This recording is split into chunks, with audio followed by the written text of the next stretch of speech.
The cameras flashed. The internet was literally spiraling with these wild, completely baseless divorce rumors. And just like that, with one single post Hollywood and the sports world had a massive new obsession. It was a total mic drop moment. I mean, Mm. silencing all that toxic gossip with one perfectly timed video. Incredible. Exactly. Welcome to Starscope Report. Join us as we uncover Hollywood drama, music industry shakeups, and viral influencer scandals. From red carpet surprises to social media controversies, we dive deep into the stories behind the fame. And today, we are jumping into a massive stack of sources. We've got everything from celebrity coverage in Us Weekly and Just Jared, all the way to hard-hitting analysis from Fox Sports, Sports Illustrated, Motherly, and KBBS. Right, because you probably saw the headline trending everywhere, right? The one that said, Alex Morgan silences the divorce rumors with a baby announcement. Oh yeah, it was everywhere. It totally took over the feed. But okay, let's unpack this. Because our mission today isn't just to talk about a celebrity baby announcement. This deep dive is about exploring how this specific hat-trick pregnancy is actually a window into her career-long fight. Right, her fight to dismantle the motherhood penalty. What's really fascinating here is that Morgan's journey perfectly illustrates the insane tension between elite professional expectations and, well, the reality of starting a family. Totally. So let's start by setting the scene of the announcement itself. It is May 10th, 2026, Mother's Day. If you were anywhere near social media, you definitely saw this video. Oh, for sure. And the aesthetics are incredibly cinematic. You have Morgan and her husband, former MLS player Servando Carrasco, on this gorgeous California beach at sunset. The lighting was just, like, unreal. Literally perfect. And they are walking toward the camera with their 6-year-old daughter, Charlie, and their 1-year-old son, Enzo. And then she just steps into the frame and lifts her shirt to reveal a baby bump. Yes. And little Charlie leans in to give it a kiss. It was so sweet.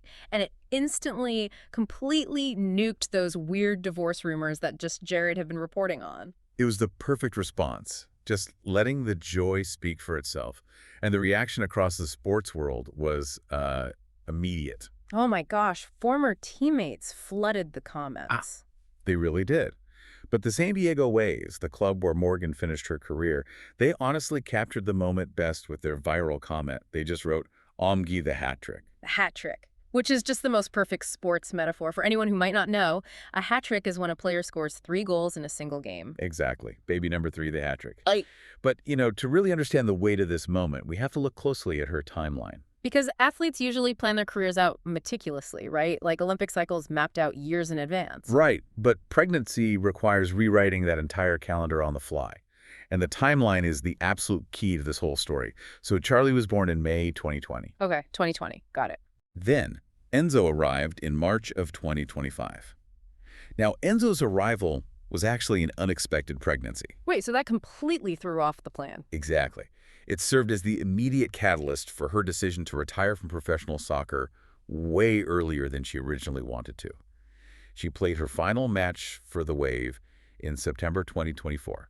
At age 35, right? Yep, at 35. And she was literally pregnant with him while playing that final game. Which is just, like, superhuman. But I want to throw a hypothesis out there for you listening. It seems to me like she retired early just because her body couldn't take the physical toll of a second pregnancy while playing professionally. It's so tempting to think it was purely physical. But the reality is actually heavily structural. When she spoke to People magazine, she embraced the unexpected timing with gratitude. Right. She said they were waiting for the right time. Yes, but the subtext of waiting for the right time in women's sports, it usually means waiting for a gap in the tournament schedule where your absence won't literally cost you your contract. Which is just an insane calculation to have to make about your own family. It really is. She chose to prioritize her family after 30 years in the sport.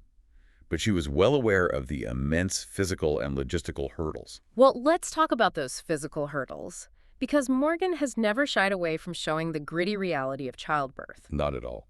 The Sports Illustrated source details this highly publicized post-baby selfie she shared right after Enzo's birth in April 2025. And it was a stark contrast to those glossy beach videos. She laid out the staggering physical reality. Yeah. She wrote about enduring 20 hours of labor and 4 hours of pushing. 4 hours of pushing. And her quote was, "A woman's body is insane. Back to reality with barely any recovery time." Which highlights this massive blind spot we have. We marvel at their capacity to win world championships, but we ignore the grueling endurance required to recover from childbirth. But wait, I need to stop you there. Because here's where it gets really interesting. When you talk about her rushing back with no recovery time, I have to push back a little. Okay, go for it. I mean, she was the face of U.S. soccer. She had massive endorsements. Are you telling me she didn't have the leverage or the money to just demand childcare? Was it a systemic failure or just like a lack of personal logistics? See, that is exactly the illusion the public falls for. It wasn't about her bank account at all. It was about the league's rules and insurance liabilities. Wait, really? The league rules? Yes. In a revealing interview with Spread the Jelly, which Motherly highlighted, she explained that when she had Charlie in 2020, literally at the zenith of her career, there was no pathway for a childcare provider to join her on the road. So even if she paid for a nanny out of pocket. It didn't matter. The teen buses, the hotel blocks, the training facilities, they simply did not have the credentialing for non-staff caregivers or infants.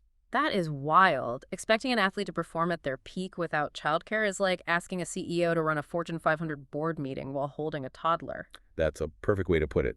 The system was built by men, modeled after men's leagues, where the assumption was just that the players had wives at home handling the kids. Wow. The infrastructure was built entirely on the assumption that players simply wouldn't have babies. Exactly. Morgan admitted she received very little positive feedback when she had Charlie. No one even knew how to handle it. And this extends far beyond sports. Yeah, the Motherly article had that crazy statistic. Right? Yes, from the U.S. Department of Labor. First-time mothers without paid leave have a 34.3% probability of quitting their jobs. 34.3%. That is a massive hemorrhage of talent across all industries. It really is. And for those with paid leave, it drops to 2.6%. It just proves Morgan's point that women are not set up for success as working moms. And that's not even the wildest part. Later in this deep dive, we'll talk about the shocking twist nobody saw coming regarding her career after she hung up her cleats. Oh, the business transition is just phenomenal. It really is. But before we get into that, if you're loving these Hollywood twists and pop culture deep dives, make sure you're subscribed. We've got even crazier stories ahead, and you don't want to miss them. You really don't. So going back to Morgan, she's sitting there in 2020, a two-time World Cup winner, realizing the system is fundamentally rigged against her. Right. How does she actually change that? Because you don't dismantle a decades-old sports infrastructure just by, like, asking nicely. No, you don't. Drawing from the Fox Sports analysis, she used the most powerful tool available, collective bargaining. So she essentially acted as a high-level labor organizer. Exactly. She didn't just complain. She leveraged her immense star power during contract negotiations to force the Federation's hand. And what exactly did she get them to change? She ensured that comprehensive maternity leave, guaranteed access to elite health care, and travel accommodations for caregivers were written into legally binding contracts. Oh, wow. She basically said, if you want my face on your billboards, you have to pay for the infrastructure that allows me to be here. Precisely. And if we connect this to the bigger picture, the ripple effects are playing out right now. Top players like Mallory Swanson and Sophia Smith are returning from maternity leave at the absolute height of their careers. Because the safety nets are finally there. Yes. Under current manager Emma Hayes, the U.S. women's national team has a robust 40-player pool, and 32 players recently got their first caps. Meaning 32 new players made their first appearance for the national team. That's huge. It is. Teenagers are seamlessly integrating with veterans, all under protections that literally didn't exist a decade ago. Which raises a really philosophical question. Did her early retirement mean the system ultimately failed her? Or did she sacrifice the end of her playing days to ensure the system wouldn't fail the women coming after her? That's a really powerful way to frame it. She takes immense pride in being the architect of that foundation. She told Fox Sports she feels incredibly protective of the current team. So she's not bitter about missing the 2027 World Cup. Not at all. She's just proud the talent pool is thriving. And she's still a massive fan. She's actually planning to attend the 2026 Men's World Cup here in the U.S. to watch 18-year-old global stars like Spain's Lamine Yamal. Oh, I love that. She still just genuinely loves the game. But that systemic friction she experienced clearly sparked a realization about where the real power lies. Oh, absolutely.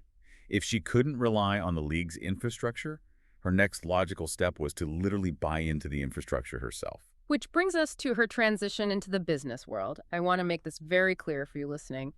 This isn't a retirement. This is a corporate acquisition. That is the perfect description. The KPBS feature outlines this so well. She and her husband launched Tribe Ventures, an early-stage venture capital firm focusing on sports and health tech. Yes, including an investment in the unrivaled 3-on-3 women's basketball league. Stay tuned and hit that subscribe button, by the way, so you don't miss our upcoming deep dive into that league. It is shaking up basketball. It really is. But, this raises an important question. How do athletes transition their teamwork skills to business? Right, because reading a defense is fundamentally different from reading a venture capital term sheet. Totally. Morgan noted that entering the business world late is super intimidating. But working alongside her husband provides that same sense of teamwork she relied on in sports. And the brand equity she brings is just invaluable.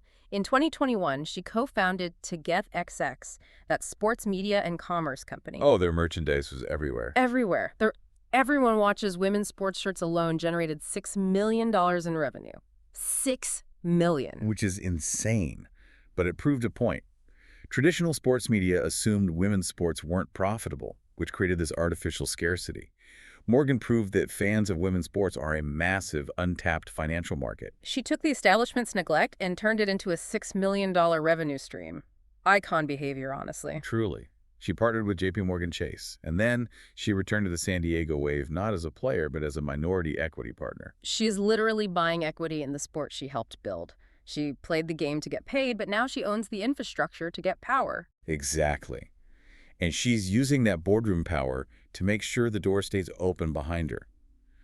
The Alex Morgan Foundation, which she founded in 2023, is continuing to fight for equity and maternal rights. She is making sure the ladders she had to build aren't pulled up once she reaches the top. So what does this all mean for you listening right now? That's the big question. Let's tie it all together. When you look at that viral Mother's Day announcement, the sunset, the smiling kids, the hat-trick baby, it isn't just a cute celebrity update to scroll past. No, it is the ultimate visual representation of a hard-fought victory. It's a victory lap. She spent a decade fighting a rigid system that told her she was a liability the moment she became a mother. She didn't accept that. She forced them to change the contracts. And by launching a VC firm, buying equity in a team, and growing her family, she proved that motherhood and towering ambition are not mutually exclusive. But only if you force the system to change. Right. Which leaves us with a final, lingering thought for you to mull over. We've talked a lot about sports, but this happens in corporate America, academia, everywhere. Oh, 100%. It's universal. So if a two-time World Cup champion and Olympic gold medalist had to fight tooth and nail just to get a childcare provider on the road, what hidden systemic barriers are currently keeping the next generation of top visionary talent out of your own industry simply because they chose to start a family? That is the real question to ask yourself today. You've been listening to Starscope Report, where we uncover the stories shaping Hollywood, music, and pop culture. Thanks for tuning in, and don't forget to subscribe for more stories that keep the stars shining. We will catch you next time.